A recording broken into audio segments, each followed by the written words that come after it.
அஜித்குமார் கொலை வழக்கில் தவறு செய்த காவல்துறையினருக்கு பாடம் புகட்டுவோம் என்று உயர்நீதிமன்ற மதுரை அமர்வு நீதிபதிகள் தெரிவித்துள்ளனர். விவரங்களுடன் இணைகிறார் செய்தியாளர் சந்திரன். சந்திரன், வணக்கம். விவரங்களை சொல்லலாம்.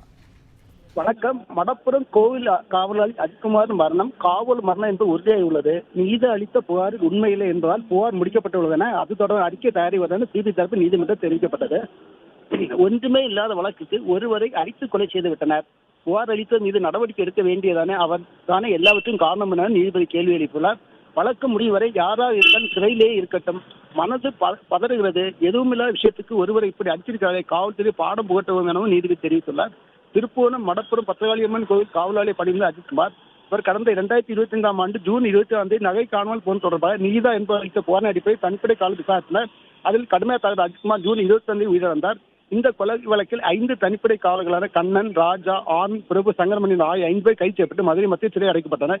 இதனிடையே அஜித்குமார் கொலை வழக்கு சிபிஐ விசாரணைக்கு மாற்றப்பட்டது. இந்த வழக்கில் கைது செய்யப்பட்டு சிறையில் உள்ள காவலர்கள் ஜாமீன் கோரி மனு தாக்கல் செய்தனர். இந்த மனு நீதிபதி ஸ்ரீமதி முன்பாக விசாரணைக்கு வந்தது.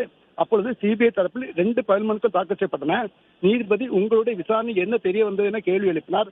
அதற்கு சிபிஐ தரப்பில் அஜித்குமார் மரணம் ஒரு காவல் மரணம் என்று உறுதியாகியுள்ளது.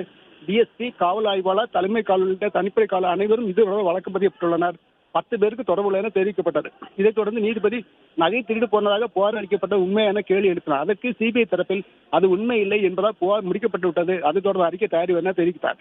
அதைத் தொடர்ந்து நீதிபதி ஒன்றுமே இல்லாத வழக்குக்கு ஒருவரை அடித்து கொலை செய்து விட்டனர், புகார் அளித்த மீது நடவடிக்கை எடுக்க வேண்டியதானே, அவர்தானே எல்லாவற்றையும் காரணம் என கேள்வி எழுப்பினார். தொடர்ந்து ஒரு நபரை இத்தனை பேர் சேர்ந்து தாக்குவதற்கு என்ன காரணம், முன்விரோதம் எதுவும் இருந்தாலும் கேள்வி எழுப்பினார். தொடர்ந்து முன்விரோதம் இல்லை எனில் டிஎஸ்பி விசாரிக்குமாறு கூறியதான் இவ்வாறு நிகழ்ந்தது என சிபிஐ தரப்பில் தெரிவிக்கப்பட்டது.